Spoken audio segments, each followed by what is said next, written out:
Hello guys, welcome back to my channel. ಎಲ್ಲರೂ ಹೇಗಿದ್ದೀರಾ? ನೀವೆಲ್ಲರೂ ಚೆನ್ನಾಗಿರ್ತೀರಾ ಅಂತ ನಾನು ಅಂದ್ಕೊತೀನಿ. ಆ್ಯಂಡ್ ಇವತ್ತಿನ ಟಾಪಿಕ್ ಏನಪ್ಪ ಅಂದರೆ, ನಿಮ್ಮ ಮನೆಯಲ್ಲಿ ಗಿಡನ ಬೆಳೆಸಿರ್ತೀರ, ಆ ಗಿಡದಲ್ಲಿ ಹೂ ಬಿಡದೇ ಇರೋದು, ಕಾಯಿ ಬಿಡದೇ ಇರೋದು ಆ್ಯಂಡ್ ಗಿಡ ಗ್ರೋತ್ ಆಗದೇ ಇರೋದು, ಈ ಥರ ಸಮಸ್ಯೆಗಳಿರುತ್ತೆ. ಸೊ ಈ ಎಲ್ಲ ಸಮಸ್ಯೆಗಳಿಗೂ ನಾನೊಂದು ಸೊಲ್ಯೂಷನ್ ತಂದಿದ್ದೀನಿ. ಏನಪ್ಪ ಆ ಸೊಲ್ಯೂಷನ್ ಅಂತ ಹೇಳಿದ್ರೆ, ನೀವು ಡೈಲಿ ಯೂಸ್ ಮಾಡುವಂಥ ಈ ಈರುಳ್ಳಿ ಸಿಪ್ಪೆನ ನೀವು ಕಟ್ ಮಾಡಿ ಏನು ಎಸಿತೀರಾ, ಆ ಈರುಳ್ಳಿ ಸಿಪ್ಪೆಯಿಂದ ನೈಸರ್ಗಿಕ ಪೊಟ್ಯಾಷಿಯಂ ಗೊಬ್ಬರನ ನೀವು ತಯಾರು ಮಾಡ್ಬೋದು. ಇದು ಗಿಡಗಳಿಗೂ ಒಳ್ಳೆಯದು, ಆರೋಗ್ಯವಾಗಿ ಬೆಳೀತವೆ ಆ್ಯಂಡ್ ಕಾಯಿಗಳು ಬೆಳೆಯುತ್ತೆ, ಹೂಗಳು ಬಿಡುತ್ತೆ. ಸೊ ಅದು ಹೇಗೆ ಅಂತ ನಾನು ಇವಾಗ ಹೇಳ್ತೀನಿ. ಸೊ ಫಸ್ಟಿಗೆ ನೀವು ಈರುಳ್ಳಿ ಸಿಪ್ಪೆ ಮತ್ತು ಟೀ ಪುಡಿ ಇವೆರಡನ್ನು ಚೆನ್ನಾಗಿ ಕುದಿಸ್ಬೇಕು. ಚೆನ್ನಾಗಿ ಕುದಿಸಿ ಆದಮೇಲೆ ಅದನ್ನು ತಣ್ಣಗಾಗ್ಲಿಕ್ಕೆ ಬಿಡಿ. ಚೆನ್ನಾಗಿ ತಣ್ಣಗಾದಮೇಲೆ ಇನ್ನೊಂದು ಪಾತ್ರೆಗೆ ನೀವು ಹಾಕೋಕ್ಕೂ ಮುಂಚೆ ಅದನ್ನು ಸೋಸ್ಕೊಳ್ಳಿ. ಚೆನ್ನಾಗಿ ಸೋಸಿ ಆದಮೇಲೆ ಅದನ್ನು ಗಿಡದ ಬುಡಕ್ಕೆ ಹಾಕಬೇಕು. ಗಿಡದ ಬುಡಕ್ಕೆ ಹಾಕಿದರೆ ಅದು ಆರೋಗ್ಯವಾಗಿ ಬೆಳೆಯುತ್ತೆ. ನಿಮಗೆ ಕಾಯಿ ಬಿಡದೇ ಇರೋದಾಗಲಿ, ಹೂ ಬಿಡದೇ ಇರೋದಾಗಲಿ ಈ ಸಮಸ್ಯೆಗಳು ಮತ್ತೆ ಬರಲ್ಲ. ನಾನು ನಿಮಗೆ ಇದನ್ನು ತೋರಿಸ್ತೀನಿ, ಬನ್ನಿ.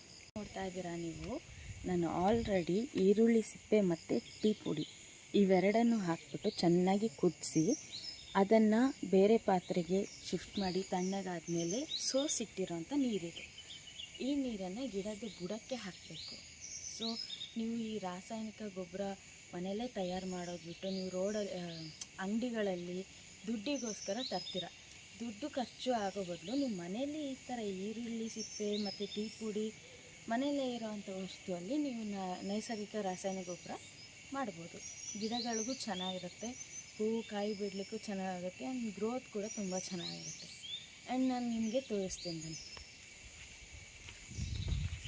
ನೀರನ್ನು ತೆಗೆದ್ಬಿಟ್ಟು ಗಿಡದ ಬುಡಕ್ಕೆ ಹಾಕಬೇಕು. ನೀವು ಯಾವಾಗಲೂ ಎಷ್ಟು ಟೈಮ್ ಹಾಕಬೇಕು ಅಂತ ಕೇಳಿದ್ರೆ, ಈ ನೀರನ್ನು ವಾರಕ್ಕೆ ಒಂದು ಸಲ ಗಿಡದ ಬುಡಕ್ಕೆ ಹಾಕಬೇಕು.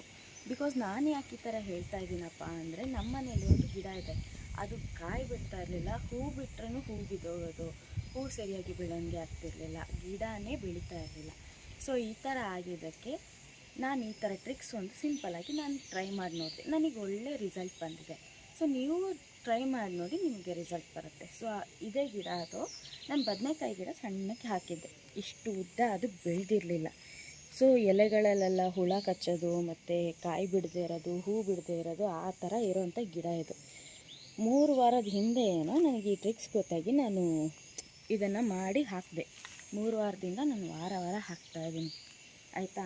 ಅದು ಇಷ್ಟೊಂದು ಬೆಳವಣಿಗೆ ಆಗಿರಲಿಲ್ಲ, ತುಂಬ ಕಮ್ಮಿ ಬೆಳವಣಿಗೆ, ಹೂವು ಬರ್ತಾ ಇರಲಿಲ್ಲ. ಆ್ಯಂಡ್ ಇದನ್ನು ಯೂಸ್ ಮಾಡೋಕ್ಕೆ ನಾನು ಸ್ಟಾರ್ಟ್ ಮಾಡಿದ್ರಿಂದ ಸೊ ಇದು ಇಷ್ಟು ಎತ್ತರಕ್ಕೂ ಬೆಳೆದಿದೆ. ನೀವು ಎಲೆ ಎಲ್ಲ ನೋಡ್ಬೋದು, ಎಷ್ಟು ಹೈಜಿನಿಕ್ ಆಗಿದೆ ಆ್ಯಂಡ್ ಆರೋಗ್ಯವಾಗಿದೆ. ನೋಡಿ, ಇಲ್ಲಿ ನೋಡಿ ಎಷ್ಟು ಆರೋಗ್ಯವಾಗಿದೆ. ಆ್ಯಂಡ್ ಒನ್ ಮೋರ್ ಥಿಂಗ್, ನಾನು ಹೂ ಬಿಡ್ತಾ ಇರಲಿಲ್ಲ, ಕಾಯಿ ಬಿಡ್ತಾ ಇರಲಿಲ್ಲ ಅಂದೆ. ಸೊ ನಾನು ನಿಮಗೆ ಇಲ್ಲಿ ತೋರಿಸ್ತೀನಿ ನೋಡಿ, ಕಾಯಿ ಕೂಡ ಬಿಟ್ಟಿದೆ. ಆ್ಯಂಡ್ ಇಲ್ಲಿ ನೋಡಿ, ಇದು ಹಾಕಕ್ಕೆ ಸ್ಟಾರ್ಟ್ ಮಾಡಿ ಸ್ವಲ್ಪ ದಿವಸಕ್ಕೇ ನನಗೆ ರಿಸಲ್ಟ್ ಗೊತ್ತಾಯಿತು. ಆ್ಯಂಡ್ ಇದರಿಂದ ನಾನು ಇವತ್ತು ಕೂಡ 2 ಬದನೆಕಾಯಿ ತೆಗೆದಿದ್ದೀನಿ, ಒಳ್ಳೆ ರಿಸಲ್ಟ್ ಕೊಡ್ತಾ ಇದೆ. ಆ್ಯಂಡ್ ಗೈಸ್, ನೀವು ಇಲ್ಲಿ ನೋಡ್ತಾ ಇರ್ಬೋದು, ಈ 2 ಬದನೆಕಾಯಿ ನಾನು ತೆಗೆದಿರೋದು ಇದೇ ಗಿಡದ್ದು. ಆ್ಯಂಡ್ ಇಲ್ಲಿ ಕೂಡ ಬೆಳೀತಾ ಇದೆ ನೋಡಿ, ಇದೂ ತುಂಬ ಚಿಕ್ಕದು, ಇದು ಆಲ್ರೆಡಿ ಬೆಳೆದಿರೋ ಅಂಥದ್ದು. ನೋಡಿ, ನನಗೆ ರಿಸಲ್ಟ್ ನಿಮಗೆ ಗೊತ್ತಾಗ್ತಿದೆ, ಓಕೆನಾ. ಓಕೆ ಗಾಯ್ಸ್, ನಿಮಗೆ ಈ ಟ್ರಿಕ್ಸ್ ಇಷ್ಟ ಆಯಿತು ಅಂದರೆ ನಿಮ್ಮ ಮನೆಯಲ್ಲಿ ಗಿಡಗಳಿಗೆ ಈ ಥರ ಫಸಲು ಕೊಡದೇ ಇರೋ ಗಿಡಗಳಿಗೆ ನೀವು ಟ್ರೈ ಮಾಡ್ಬೋದು, ಓಕೆನಾ. ಇವಾಗ ಈ ನೀರನ್ನ ನಾನು ಹಾಕ್ತಾಯಿದ್ದೀನಿ ನೋಡಿ,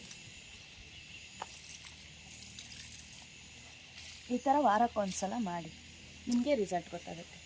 ಓಕೆ, ಈ ವಿಡಿಯೋ ನಿಮಗೆ ಇಷ್ಟ ಆಯಿತು ಅಂದರೆ ಲೈಕ್ ಮಾಡಿ, ಶೇರ್ ಮಾಡಿ, ಕಮೆಂಟ್ ಮಾಡಿ ಆ್ಯಂಡ್ ಪೂರ್ತಿ ವಿಡಿಯೋ ನೋಡಿಬಿಟ್ಟು ಸಬ್ಸ್ಕ್ರೈಬ್ ಮಾಡ್ಕೊಳ್ಳಿ. Thank you.